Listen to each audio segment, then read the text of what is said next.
요한계시록 10장입니다.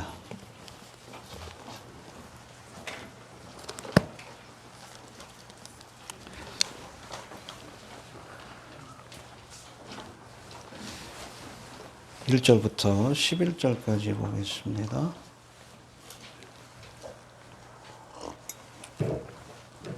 교독합니다. 내가 또 보니 힘센 다른 천사가 구름을 입고 하늘에서 내려오는데 그 머리 위에 무지개가 있고 그 얼굴은 해 같고 그 발은 불기둥 같으며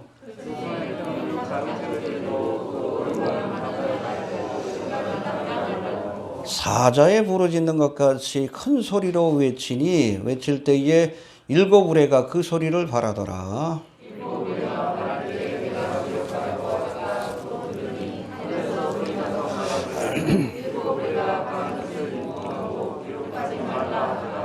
내가 본 바 바다와 땅을 밟고 섰는 천사가 하늘을 향하여 오른손을 들고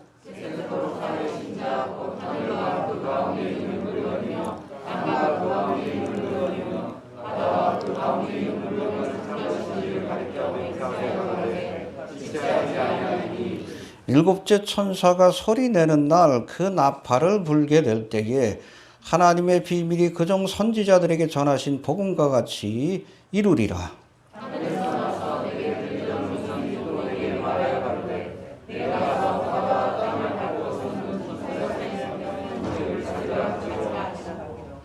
내가 천사에게 나아가 작은 책을 달라 한즉 천사가 가로되 갖다 먹어버리라.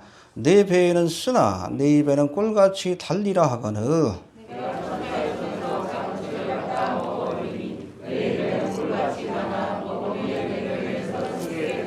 함께 봉독합니다. 저희가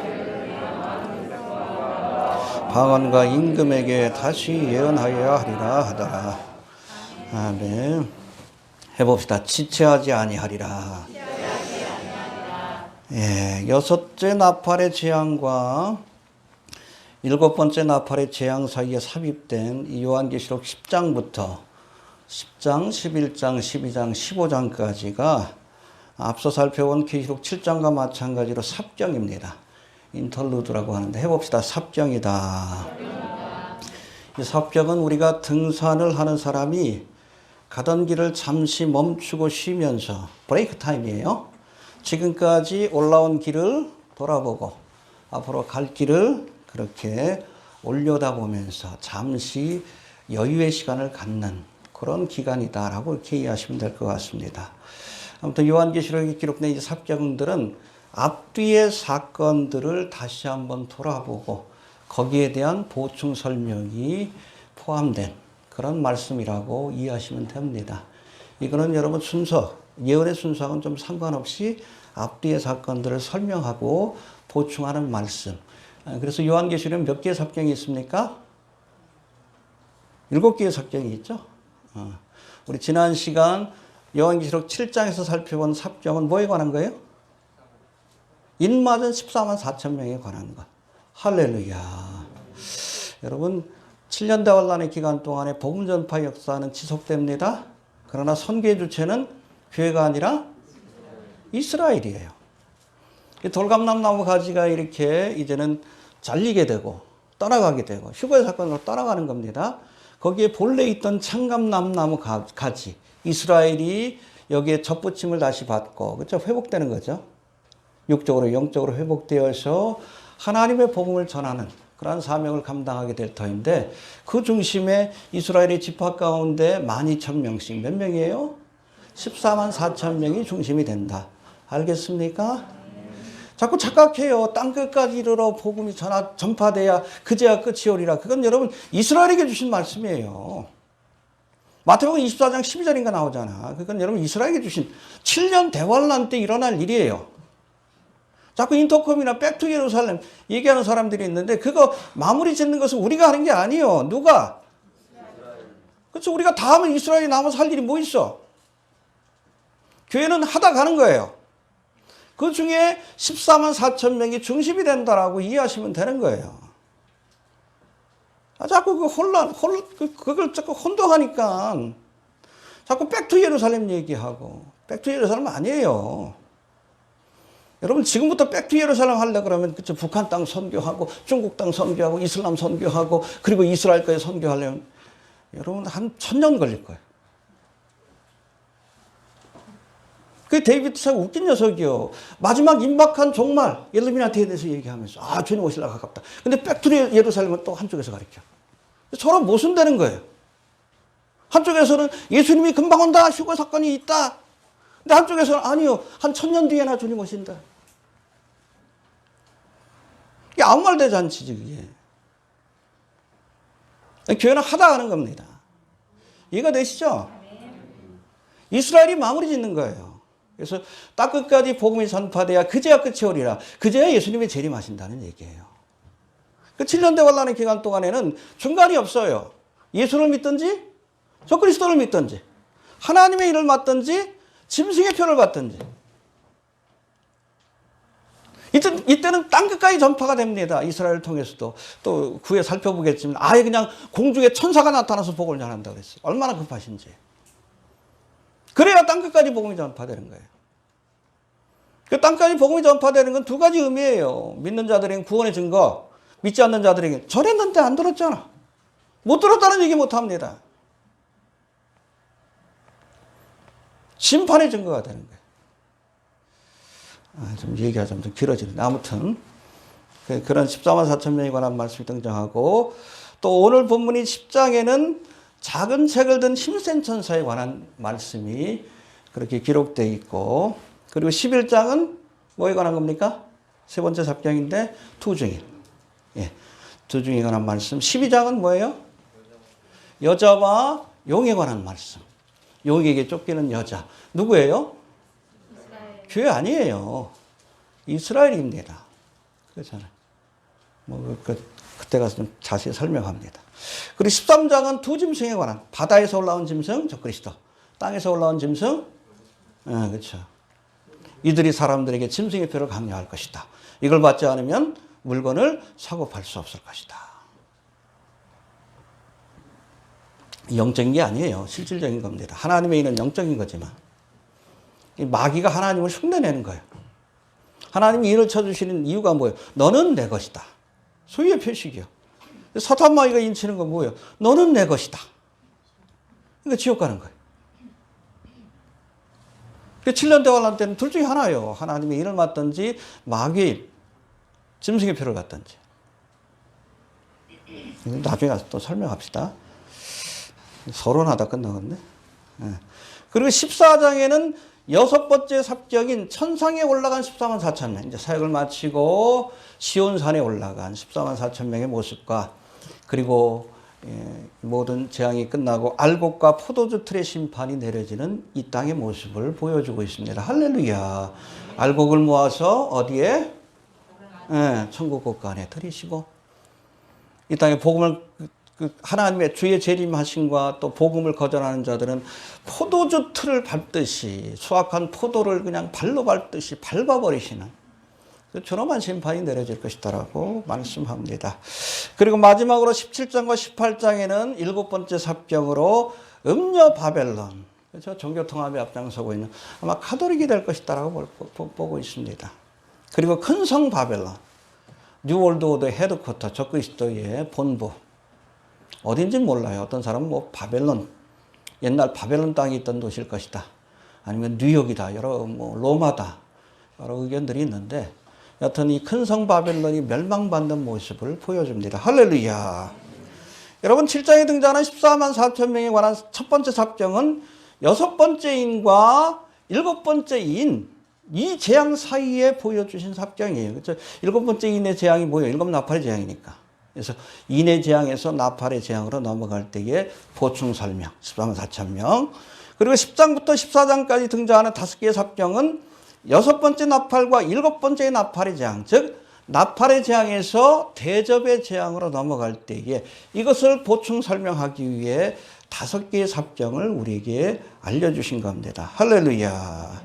그리고 마지막 17장, 18장에 기록된 일곱 번째 삽경은 일곱 번째 대접의 재앙을 보충 설명하는 겁니다. 그러니까 대접의 재앙이 끝나면 어떤 사건이 일어나요? 예수님이 재림하시죠.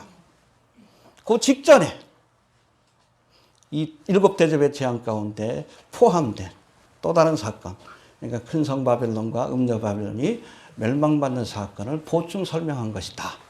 그렇게 보시면 됩니다. 알겠습니까? 예. 이게 7가지 삽정이고, 오늘 본문은 그런 삽정들 가운데 몇 번째예요? 두 번째 삽정인 천사가 들고 있던 작은 책에 관한 말씀 우리 하나씩 좀 살펴봅시다.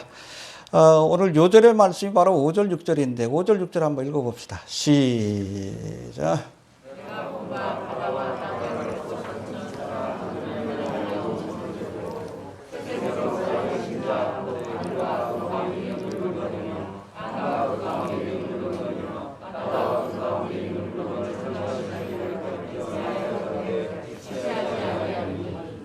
해봅시다. 지체하지 아니하리라.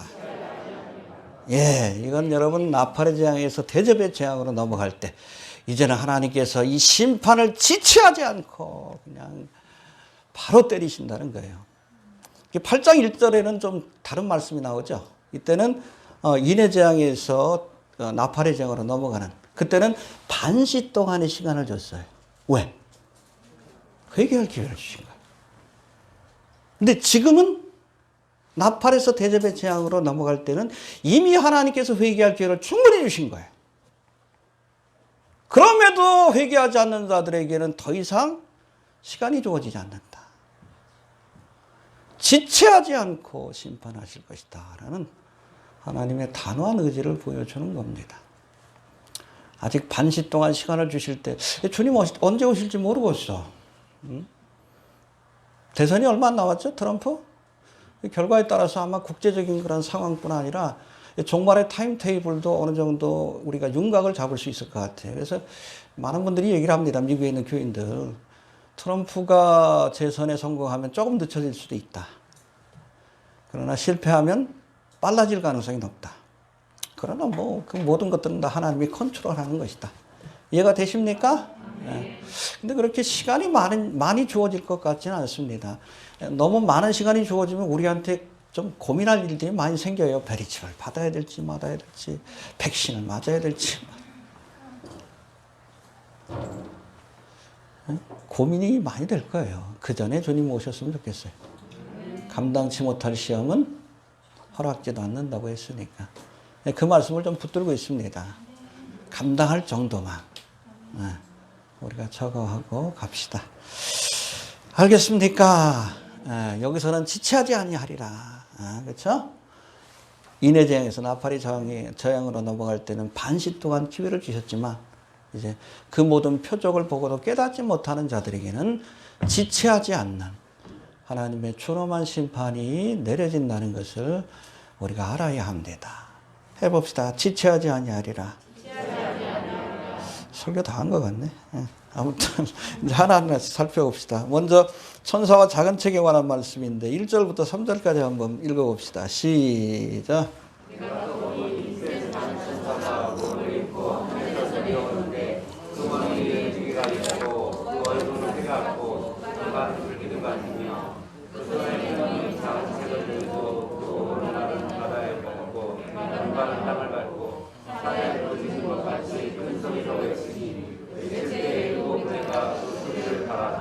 할렐루야. 6번째 나팔의 재앙이 끝났습니다. 9장까지.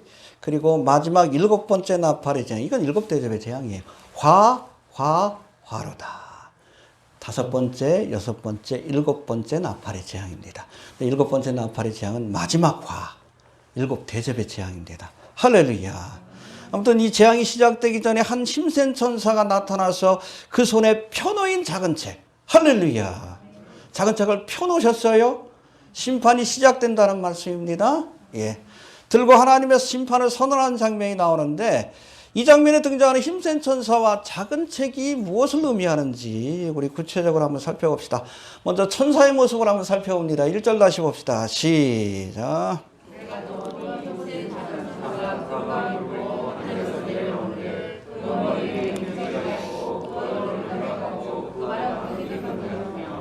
해봅시다. 힘센 다른 천사. 다른 천사란 알로라고 되어 있는데 이건 앞에서 설명한 일곱 나팔의 재앙을 선포했던 천사들과는 다른 천사다. 그런데 힘센 천사다. 뭔가 좀 계급이 높고 권세가 높은 천사인 것을 우리가 알 수 있습니다. 본문에 묘사하고 있는 이 힘센 천사의 모습을 살펴보면 이제 1절에 보니까 구름을 입고 머리 위에는 뭐가 있어요?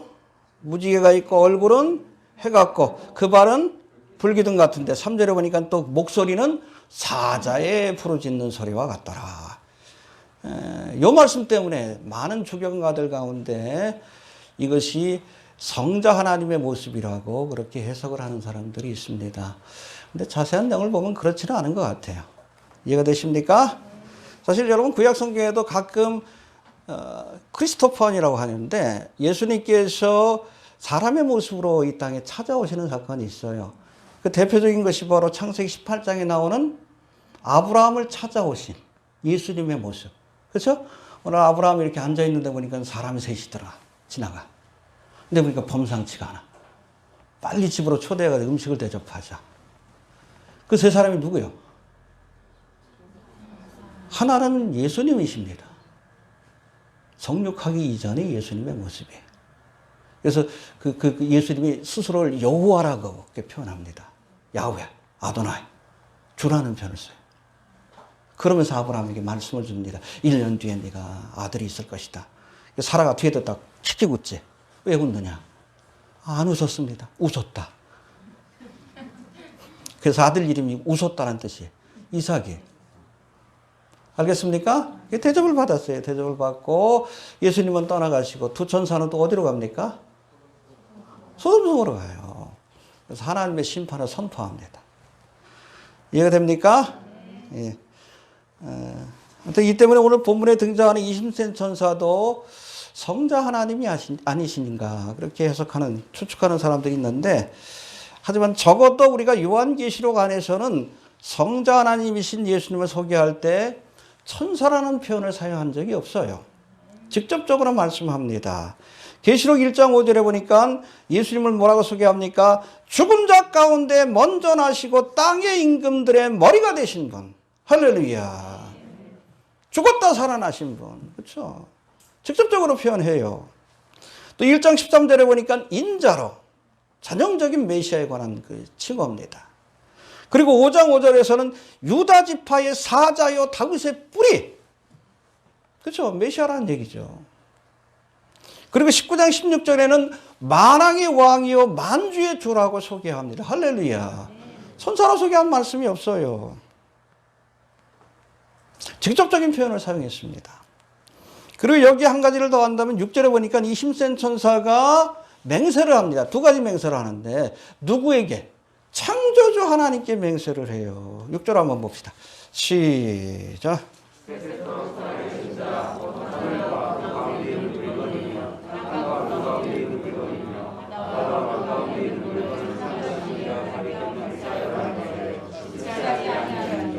예, 누구 앞에 맹세합니까? 오른손을 들고 창조주 하나님께. 알겠습니까? 예. 그 예수님은 맹세하지 않습니다. 하나님의 이름으로 맹세하지 않아요. 어떻게 맹세하십니까? 말씀하고 나서 맹세하실 때 뭐라고 해? 성부의 이름으로 맹세하지 않습니다. 예, 자기가 하나님이시니까. 내가 진실로 진실로 너희에게 이르노니 아멘 아멘 레고스예요. 거기에 진실이 아멘입니다. 그렇게 맹세합니다. 왜요? 맹세할 자가 자기보다 큰 이가 없으므로 자기를 가리켜 맹세하는 거예요. 이해가 되시죠? 예수님이 창조주가 되시기 때문에 창조주 하나님의 이름으로 맹세할 이유가 없는 거예요. 천사라는 겁니다. 진짜. 이해가 됩니까? 그런 거로 본문에 등장하는 힘센 다른 천사는 일반 천사보다는 더 힘센 자리에 있는 천사로 해석하는 것이 맞습니다. 본문뿐 아니라 5장 2절에도 보니까 힘 있는 천사에 관한 말씀이 나오는데 이 천사들은 일반 천사보다는 조금 더 힘 있는 자리에 있는 아마 천사장 계급에 있는 가브리엘이나 아니면 미가엘일 것이다 라고 그렇게 보통 그렇게 생각을 합니다. 이해가 되십니까? 예. 근데 이 힘센 천사의 모습을 조금 더 한번 살펴볼 터인데, 먼저 1절에 보니까 해봅시다. 구름을 입고, 예. 구름을 입고 나타나는 거예요. 구름. 하나님의 영광을 상징합니다. 할렐루야. 이 구름을 입었다는 것은 하나님을 대리해서 왔다는 뜻입니다. 믿습니까? 예. 하나님을 대신해서 재앙을 선포하려고 나타난 거예요. 이해가 되십니까? 그 다음에 두 번째, 머리 위에는 뭐가 있다고요? 우리 한번 1절 다시 보세요. 중요하니까. 시작.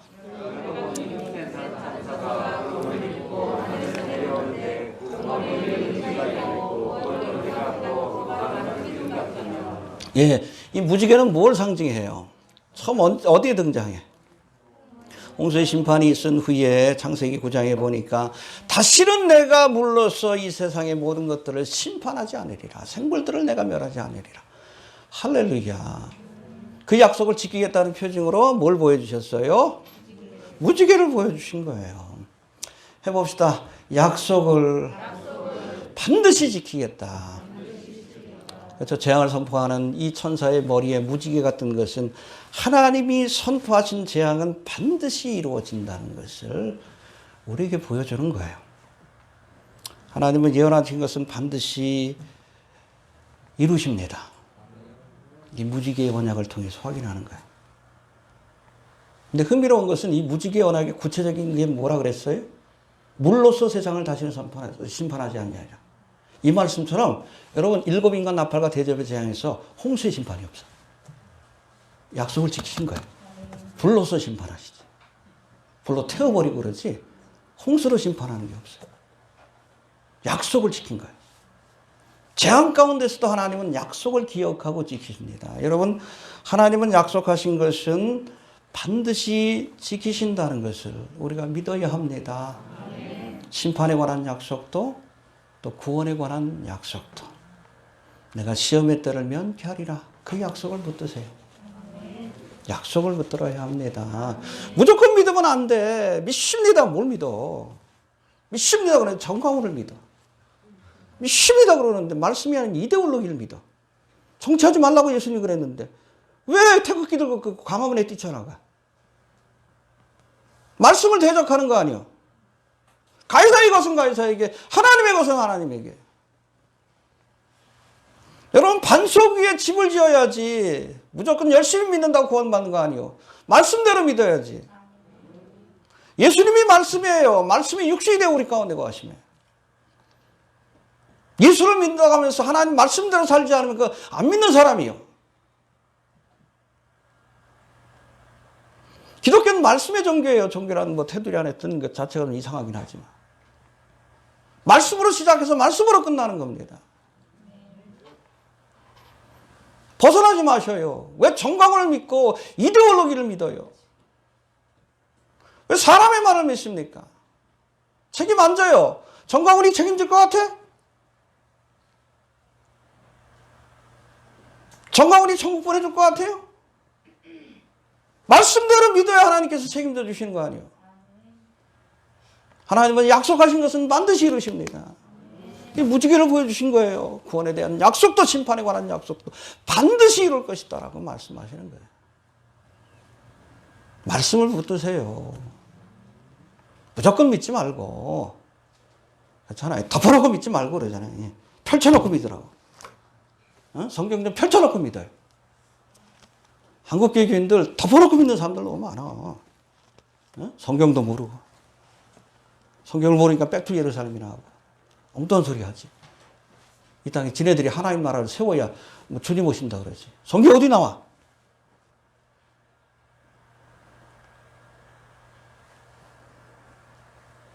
열심히 믿고 지옥 가는 거예요. 말씀을 안 믿으니까. 억울하잖아.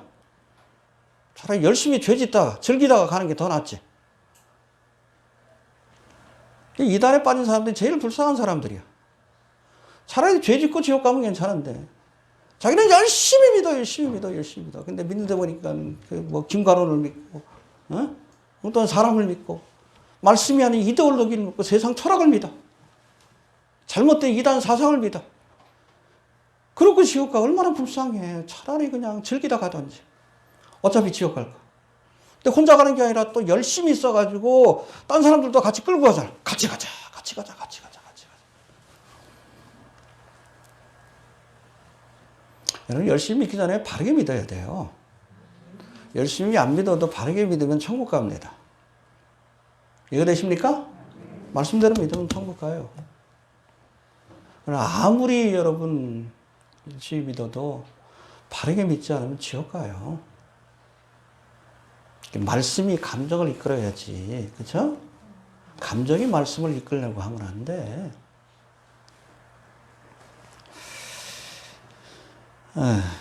아무튼 무지개가 있었다고 했습니다. 그 다음에 세 번째 얼굴은 뭐 같다? 해와 같다. 해봅시다. 해와 같다. 출애굽기 34장에도 보니까 모세가 시내산으로 하나님을 뵙고 십계명을 받기 위해서 뵙고 내려오니까 얼굴이 어떻게 됐어요? 환하게 빛났어요. 자기는 잘 몰랐는데 그러니까 사람들이 두려워하니까 얼굴 수건으로 가렸잖아. 그런 장면이 나오는데 이 천사의 얼굴이 해같이 빛났다는 것은 하나님을 측근에서 가까이 배웠다는 뜻이에요. 할렐루야. 사실은 우리는 스스로 빛을 내는 자들이 아닙니다. 하나님 주신 빛을 받아서 전달하는 거예요. 사실 이게 룩스페레예요. 원래 여러분 루시퍼도 룩스페레 그 자리에 있어야 되는 거예요. 이해가 됩니까? 근데 그 자리에 만족하지 않고 내가 하나님처럼 되리라. 그래서 여러분 사탄이 된 거예요. 빛을 전달해야 돼. 그러려면 내가 하나님의 얼굴을 뵈야 돼요. 하나님을 가까이 해야 그 은혜의 빛을 세상에 전할 수 있는 거예요. 알겠습니까? 입으로 전하지 않아도 얼굴에 광채가 나는 거예요. 내가 늘 하나님을 가까이 하는 사람들. 가까이 하세요. 목사들도 사실은 뭐 빈둥빈둥 거리는 것 같지만 아니요. 하나님을 가까이 하는 시간을 가져야 돼. 너무 바쁘면 안 돼요. 광야에서 좀 묵상하고 기도하고 하나님을 만나는 시간 그렇게 가져야 그래야 그 받은 은혜를 가지고 전하는 거지. 쓸데없이 이상한 일에 그냥 쫓아다니고 지방이다 총회다 왜 이렇게 바빠? 저도 웬만하면 행사에 안 나갑니다. 그래서 지키긴 했지만 그게 여러분 목사가 할 일이 아니요. 하나님 만나야지 왜 자꾸 사람 만나는 데 시간을 써? 그래 얼굴에 빛이 나는 거예요. 은혜를 받아야 은혜를 전해주지. 그리고 네 번째 그 발은 불기둥과 같았다. 해봅시다. 불기둥과 같았다. 예, 이스라엘 백성들이 광야길을 걸을 때 낮에는 구름기둥, 밤에는 불기둥으로 인도했죠. 그 발이 불기둥과 같다는 것은 하나님의 인도를 따르는 천사라는 뜻이에요. 할렐루야. 주님께서 가라 하면 가고 멈추라 하면 멈추고 하라 하면 하고 하지 말라 하면 하지 않는 할렐루야. 그게 발이 불기둥이지. 우리도 그래야 합니다. 예, 두 번째 이제 작은 책에 관한 말씀인데 2절부터 4절까지 한번 읽어봅시다. 2절부터 4절까지 시작.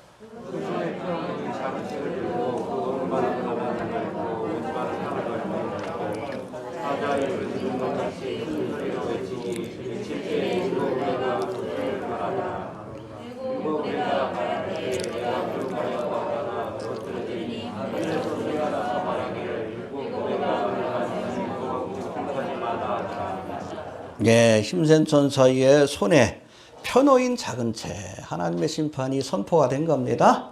작은 책이 있었다. 이 작은 책이 뭘까? 원문을 보면 비블리아 리디온, 힘들어.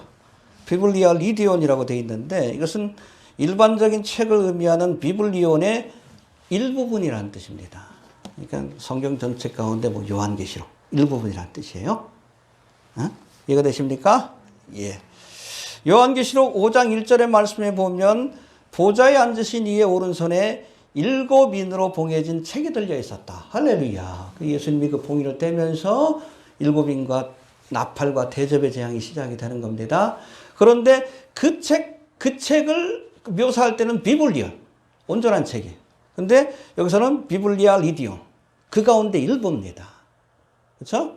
그러니까 7인의 재앙 가운데 포함된 일곱 대접의 재앙을 선포하는 말씀을 펼쳐 들고 있었다.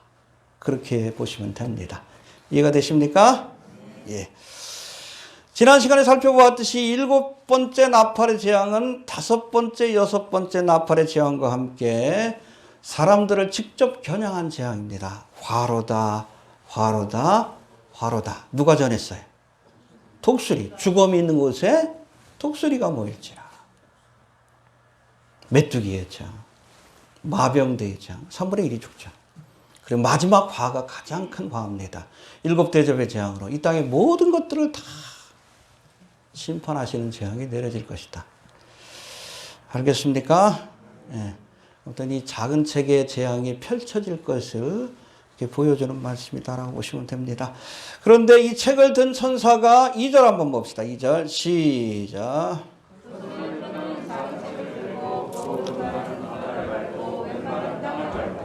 예, 바다와 땅은 세상 전체를 상징합니다. 할렐루야. 하나님이 바다와 땅을 지으셨습니다. 창세기에도 나오지만 하늘과 바다와 땅을 지으셨는데 이 바다와 땅을 밟고 있었다는 것은 이 마지막 대접의 재앙을 통해 이 땅에 있는 모든 바다와 땅을 진멸할 것을 보여주시는 말씀입니다. 알겠습니까? 이 나팔의 재앙 때는, 여섯 번째 나팔의 재앙 때는 인류의 3분의 1이 죽는, 그렇죠? 자연의 3분의 1이 심판을 받는 그러한 재앙이 임했지만, 그러나 여러분 이 대접의 재앙이 임할 때는 모든 바다와 모든 땅과 대부분의 인류가 다 하나님의 심판을 받고 멸망의 길을 가게 될 것이라는 사실을 기억해야 합니다. 거기까지 가지 맙시다. 알겠습니까? 예. 또 3절에 보니까 이 작은 책을 든 천사가 사자에 부르짖는 것과 같이 외쳤다라고 말씀합니다. 할렐루야. 3절 봅시다. 시작.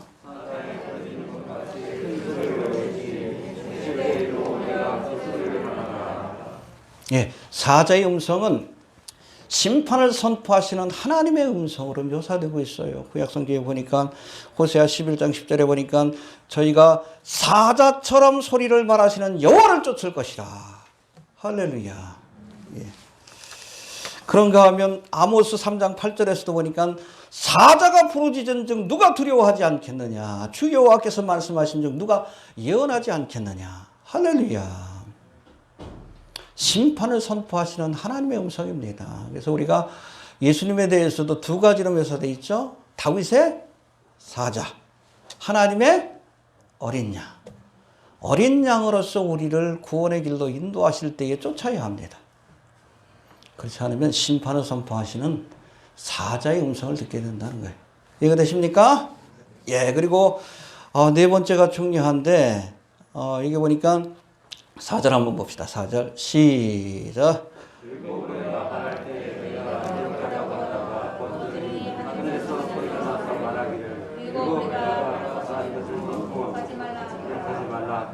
예, 사자의 소리와 같이 천사가 외칠 때 일곱 우레가 꽝꽝꽝꽝 7번의 우레가 이렇게 탁 발생했다라고 말씀합니다. 근데 일곱 우레와 함께 하나님께서 말씀을 주신 거예요. 근데 이것은 인봉하여 기록하지 말라는 겁니다. 알겠습니까? 하나님의 뜻을 알려주긴 했지만 실행하지 않겠다는 거예요. 이해가 되시죠? 여러분 요한계시록을 마무리 짓는 22장 10절에는 이 책의 예언의 말씀을 인봉하지 말라라고 하셨어요.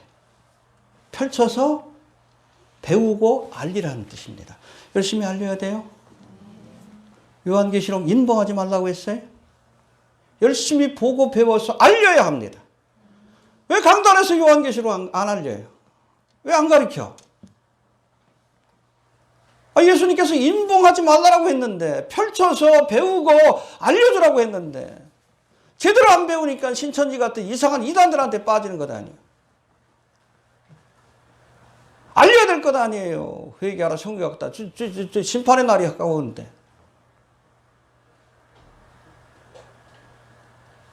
그렇잖아요. 요한계시록은 적그리스도의 나라가 지금 이 땅에 임하려고 하는데, 페리시 보면 짐승의 표 같잖아. 그 펼쳐서 알려야지. 왜 자꾸 인봉해? 이거 딱 닫아놓고 요한계시록 그냥 건너뛰어. 인봉하지 말라고 했는데. 근데 우리의 소리와 주신 말씀은 인봉하라고 했어요. 특별한 의미가 있기 때문에 그렇습니다. 알겠습니까?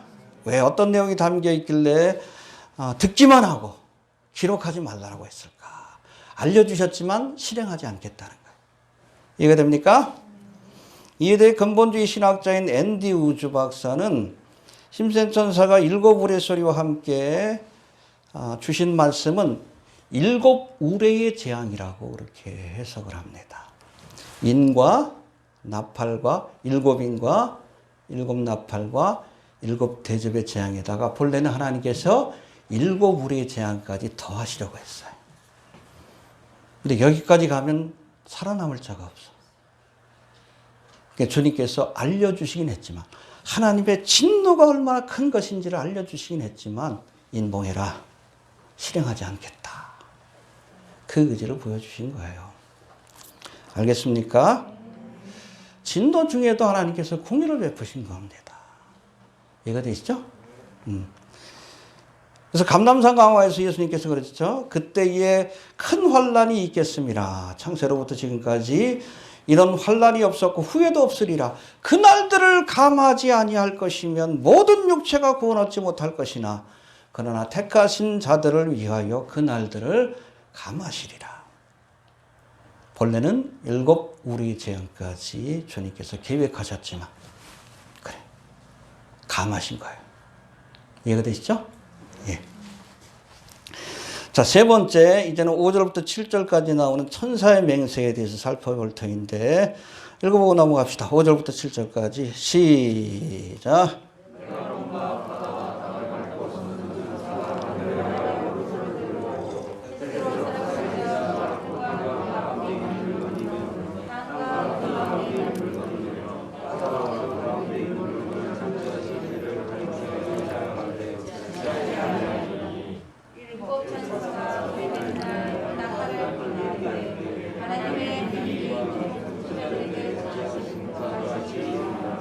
예, 힘센 천사가 손을 들고 하나님 앞에서 맹세를 하는데 두 가지 맹세를 해요. 6절에 보니까 첫 번째, 지체하지 아니하리라.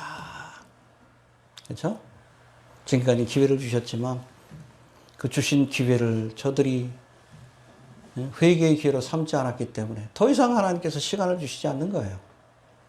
이제부터는 일곱 대접의 재앙이 내릴 때는 지체 없이 인내하실 때 우리가 회개해야 합니다. 알겠습니까?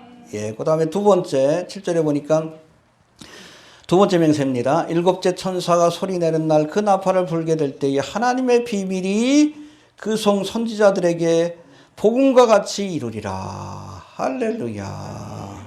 여기 보니까 두 가지 말씀이 나오는데 첫 번째, 여기 보니까 천사가 소리 내는 날 그 나팔을 불 때 해봅시다. 천사가 소리 내는 날 그 나팔을 불 때에 하나님이 정하신 때가 있습니다. 알겠습니까? 예. 아무튼 심판하실 때도 있고 지난 시간에도 말씀드렸듯이 이 땅에서 구속받은 백성들을 데려가실 때도 있어요. 시험의 때를 면케하려고. 그 때를 아는 것이 지혜입니다. 지금 뭐 할 때예요? 자다가 깰 때입니다.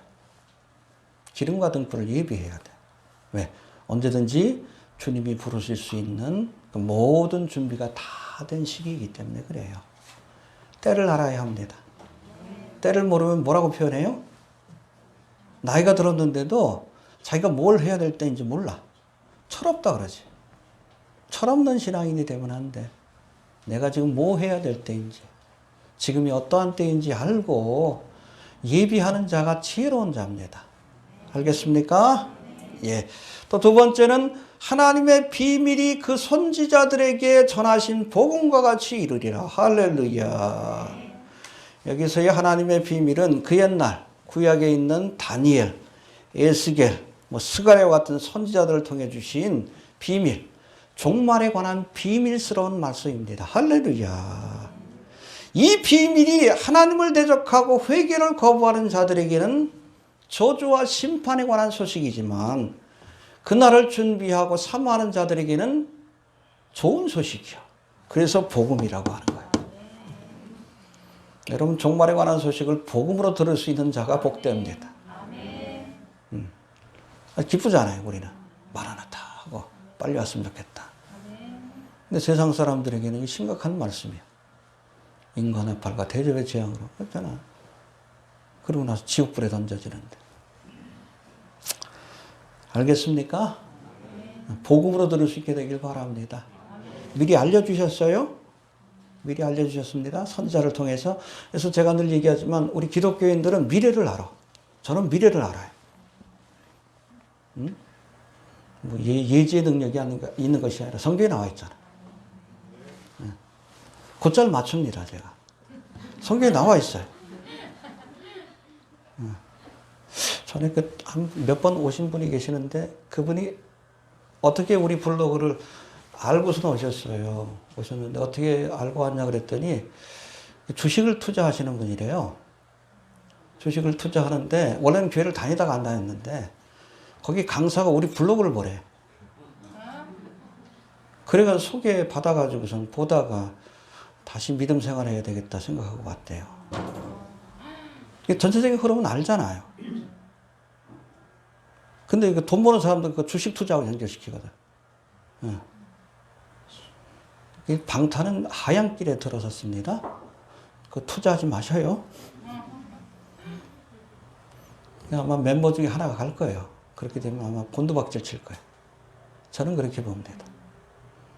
근데 그게 뭐 별게 아니에요. 일루미나티들이 하는 패턴들이 있고 성경의 예언의 말씀들이 있잖아요.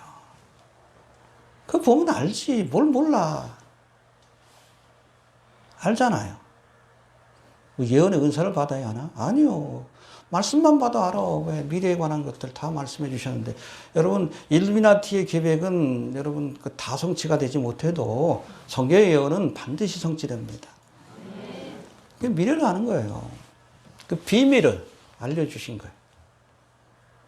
미스테리온이라고 그러는데 이 비밀이라는 성경적 의미에서의 비밀은 감추어 두었다가 드러내신 겁니다. 영원한 비밀이 아니에요. 감추어 두었다가 때가 되면 드러내신 겁니다. 할렐루야. 지금 우리가 그 비밀을 깨닫잖아. 다니엘서를 기록한 다니엘도 그 말씀을 잘 이해를 못했어요. 그러나 우리는 압니다. 감추었던 비밀이 드러나는 시대에 살고 있기 때문에. 할렐루야.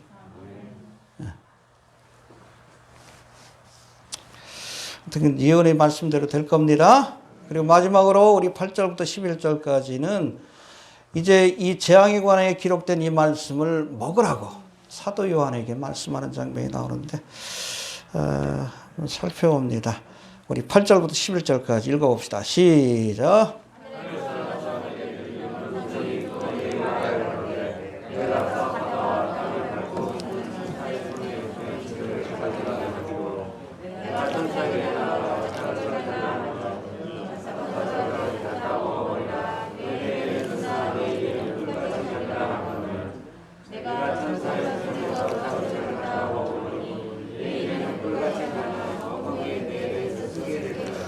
저가 내게 말하기를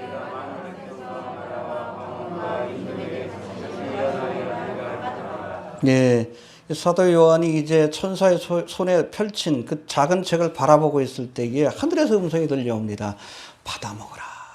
천사에게 달라고 해서 해봅시다. 받아 먹으라. 먹어버리라 했는데 여기 뭐 일이라 그래서 다 먹으라는 얘기. 남김없이. 여러분 하나님의 비밀을 우리가 알았으면 전해야 돼요. 그러기 위해서는 먼저 하나님의 말씀을 알아야 합니다. 먹어야 합니다. 그냥 읽으면 안 돼. 이게 피와 살이 되도록 먹어야 돼. 그렇죠? 소들이 여러분 되새김질을 7번인가 한다 그러죠. 말씀을 묵상한다는 것이 되새김질 한다는 뜻이에요. 그 말씀을 늘 깊이 있게 봐서 요한계시록의 말씀도 깊이 있게 100번이고 200번이고 보아서 말씀의 의미를 확실하게 깨닫고 체득해야 돼. 제대로 알아야 전할 것 아니에요. 성경도.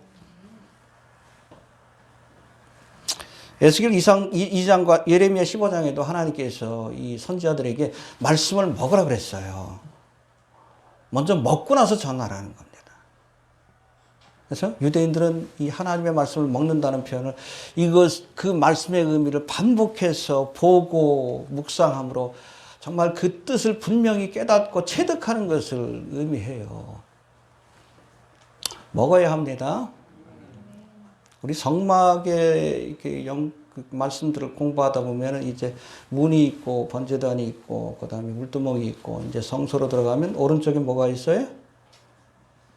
떡상이 있고 왼쪽에 등대가 있고 앞에 분향단이 있죠. 나중에 한번 할게요. 이 떡상에는 이스라엘의 12지파를 상징하는 12개의 떡, 6개씩 두 줄로 무교병입니다. 근데 이 떡을 진설병이라고 합니다. 하나님 앞에 진설해 놓는 거예요. 진설병인데 요거를 일주일마다 한 번씩 바꾸게 돼 있어요. 근데 이 새 떡으로 이렇게 갖다 놓고 이제 묵은 떡을 가져오는데 이 떡을 버려요? 먹으라 그랬어요. 누가? 제사장이. 기가 막히지. 일주일 된 빵 한번 먹어봐. 그것도 무교병이야. 얼마나 딱딱하겠어. 말씀이 때때로 그렇다는 거예요. 이빨도 현찮은 그 제사장들이 그거 먹으려고 그러니 그 고역이지. 12개나 되는데 야 네가 하나 더 먹어. 네가 하나 더 먹어. 꼭꼭 씹어가지고 입에서 침을 내가지고 말씀을 먹는 게 쉽지 않습니다. 그러나 먹어야 가르치는 거예요. 그래야 제사장의 사명을 감당하는 거예요. 이 목사들이 그런 과정이 없으니까 성경을 모르니까 성도들을 제대로 못 가르치지. 그러니까 성도들이 모르니까 말씀이 지식이 없어서 망하는 거다. 사도 바울도 에베소 교회를 책임진 믿음의 아들 디모데에게 뭐라고 했어요? 배우고 확신한 일에 거하라. 열심히 성경 좀 배워라. 확신을 가져라. 먹고 그 말씀을 체득하고 그러고 나서 말씀을 전하라는 거예요. 목회자에게 첫 번째 주님께서 요구하는 것도 뭐예요? 내 양을 먹이라. 말씀을 먹이려면 내가 먼저 그 말씀을 알아야 될 것 아니에요. 그 말씀을 이해하고 나서 정말 그 다 소화를 해야 젖을 먹일 것 아니에요. 어린 신자들에게. 목사가 말씀에 무식하니까. 한국교회가 왜 이렇게 이단들에게 휘둘려? 성경 말씀을 몰라. 예전엔 제가 뭐 우리나라 교회 뭐 설교 사이트 가서 설교를 좀 보려고 하는데 볼 게 없어. 너무 천박해요. 말씀에 깊이가 없어. 예전에 뭐 곽선희 목사가 한 설교 조금 좀 들을만 했는데 그 이후로 뭐 들을만한 설교가 없어. 성경 얘기 안 하고 자기 얘기만 하다 끝나. 배고파. 목사들도 배고파요. 은혜를 사모하는 마음이 있어. 안 되니까 억지로 하다가 미국에 있는 사이트들 보고 그 미국에 있는 교회들은 대부분 다 강해 설교합니다. 성경을 이런 식으로 하나하나씩 풀어가요. 강해 설교가 아니면 설교가 아니라고 얘기를 해요. 그냥 간증이지. 성경을 풀어줘야 그게 설교지. 말씀을 매겨야 되는데 말씀이 아니라 그냥 코미디를 매겨. 예? 부흥회 끝나고 나면 그냥 목사가 했던 그냥 농담만 생각나. 뭐요? 빼꾸드시는 것만 생각나고. 소 한 마리, 양 한 마리 바치라는 것만 생각나고. 말씀이 생각이 안 나. 배가 고프지. 영적인 갈증이 있는데, 그러니까 안 되니까 여기저기 가가지고 그냥 엄한 거 먹다가 배탈 나는 거 아니야. 이단들한테 가서.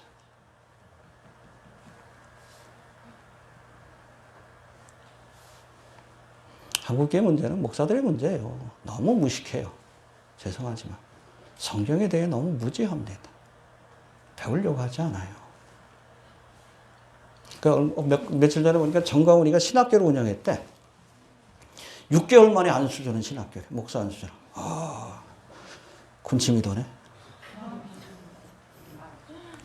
보니까 정광훈도 6개월 만에 그 신학대학원을 졸업했다고 사기를 쳐가지고 한기총 회장 될 때 그게 문제가 됐댔어요. 아니 무슨 신학교를 3년 과정을 6개월 만에 끝내. 말도 안 되지. 사기자. 신학을 제대로 공부하지 않은 친구예요. 얘가 신학교를 하는데 6개월이면 목사 될 수 있습니다. 등록금만 내십시오. 목사 안수 주겠습니다. 그런 신학교들이 얼마나 많은지 몰라. 근데 미국 같은 경우에는 여러분, 신학은 포스트 그레이드 코스라고 해서 일반 대학을 졸업해야 들어갈 수 있는 코스입니다. 그런 여러분 학과가 세 학과가 있어요. 신학, 포스트 그레이드 코스. 우리나라가 좀 달라요. 법학, 의학입니다. 학부 과정이 없어요.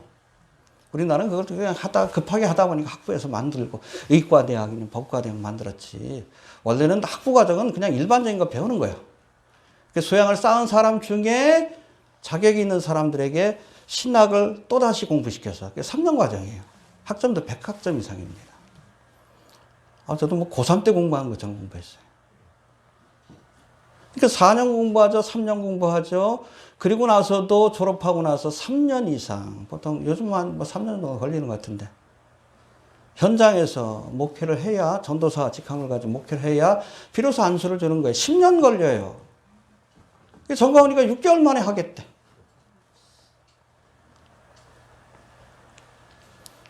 그렇게 배운 사람들이 무슨 소리 하고 있어? 성경에 대해서 뭘 알고 있어?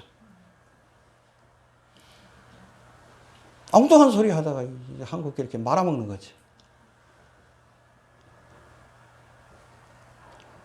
배워야 돼요. 말씀을 먹어야 됩니다. 목사가 딴 건 못해도 성경에 대해서 무식하면 안 돼. 먹으라 그랬잖아요. 전하기 전에 네가 먼저 먹어라. 먹어서 소화를 시켜라. 그러고 나서 하라는 거 아니에요.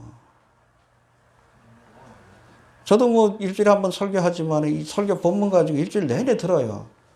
거의 한 100번 들을 것 같아. 그래야 말씀이 그 틀이 좀 잡혀. 설교했던 말씀이지만. 그래야 돼요. 말씀을 사랑하는 것은 하나님을 사랑하는 거예요. 알겠습니까? 예. 그런가 하면 이 말씀이 이 작은 책, 특별히 심판에 관한 말씀입니다. 입에는 꿀같이 다나 배에는 쓰게 되었다라고 말씀합니다. 10절 한번 봅시다. 시작.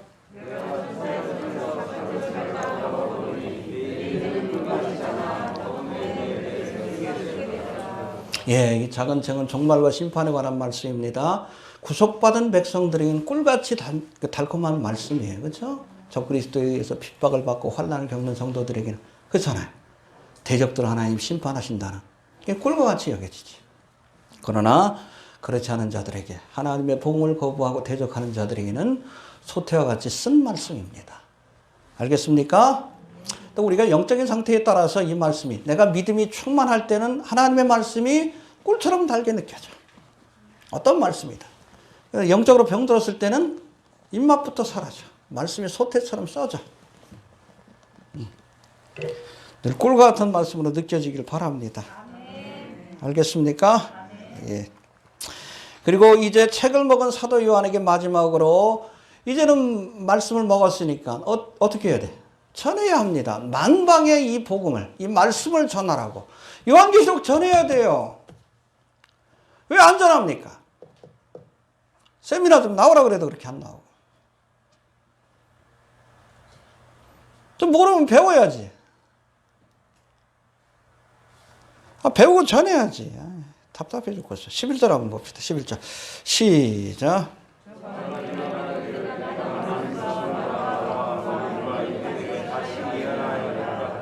예, 다시 예언하여 하라. 왜 하나님의 말씀을 먹으라고 한 거예요?